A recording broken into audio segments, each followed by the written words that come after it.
should be extended to new generation. By doing that, it makes them to love their country and appreciate democracy. But if the lives of people keep deteriorating, they will ask questions and they will continue to repudiate or rebuke democratic ideals and philosophies. All right, Senator. Continue to appreciate what they don't know.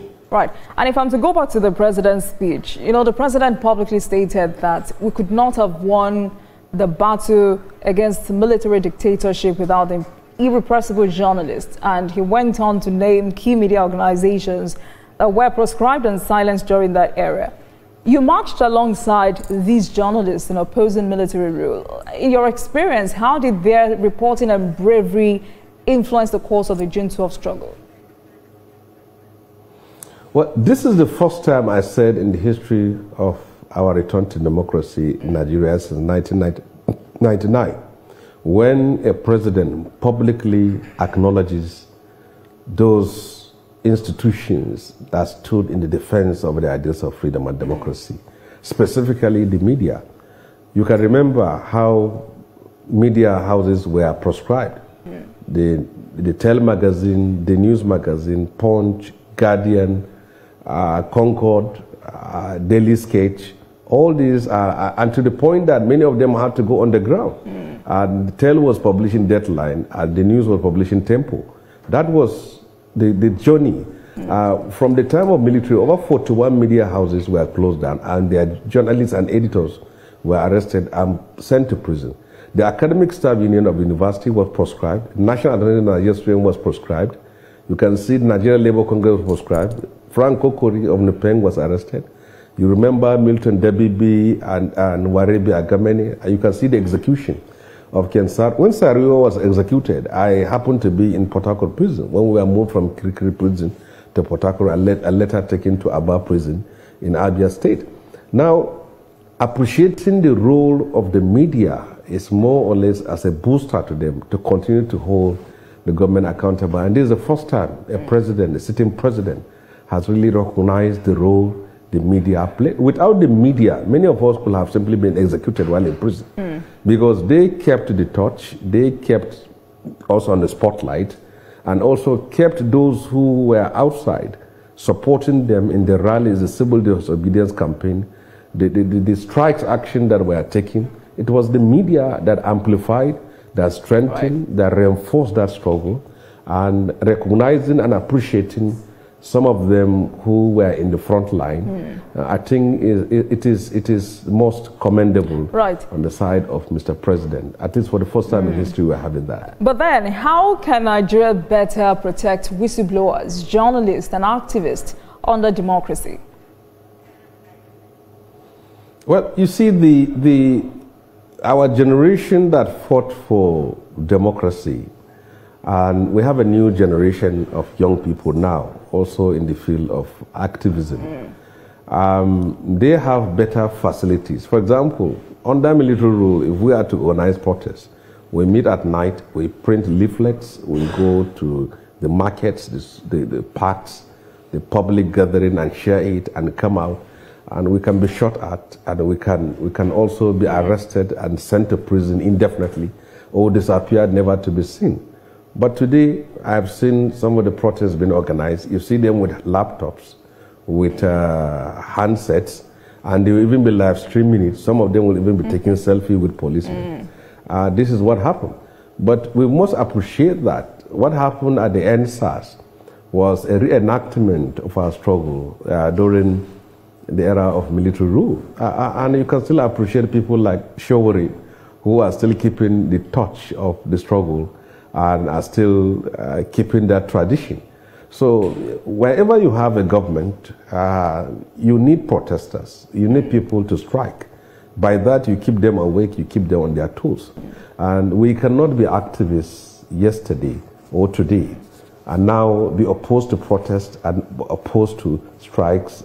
But we want it to be done in a way that it's within the ambit of the law of our country and the one in which will not wreck the whole democratic process. So I really say that what the president has said he said it from an informed position. And you cannot have the mistake we did as activists actually in 1999 was for the fact that after we came out of prison, many of us came out from prolonged imprisonment, we refused to join the transition program. We never believed that the democracy would last, and then we were still on the Aluta stage, fighting Abdul Salam, attacking and criticizing him, while traditional politicians were organizing themselves into meetings. And the meeting we had before this democracy, on the eve of democracy, was that we were divided into two. Some said we shouldn't join the transition program.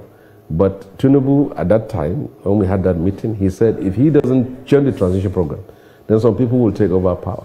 Then many of us who refused to join, many years later, we started struggling trying to be elected into office, while already the professional politicians have entrenched themselves in seats. That's why you see today, many of those who fought for democracy, who were jailed, who were exiled, who suffered, are not holding position of authority or power, because by the time they realized that they need to be in the political seat to effect change, already all the spaces have been occupied. So he happened to be the man who disagreed with us at that meeting, and today he has been proven right by history. All right then. And talking about politics, Senator, the president used that opportunity to dismiss insinuations that his administration is pushing Nigeria toward a one-party state, insisting that the APC remains a political platform open to all Nigerians, including members of opposition parties. I mean, it was instructive hearing the president advising the opposition parties to put their houses in order, and that it is not his duty to do that for them. And that, quote, "It's a pleasure to witness you in such disarray." For you, what exactly do you think leaders of these political parties should take away from that?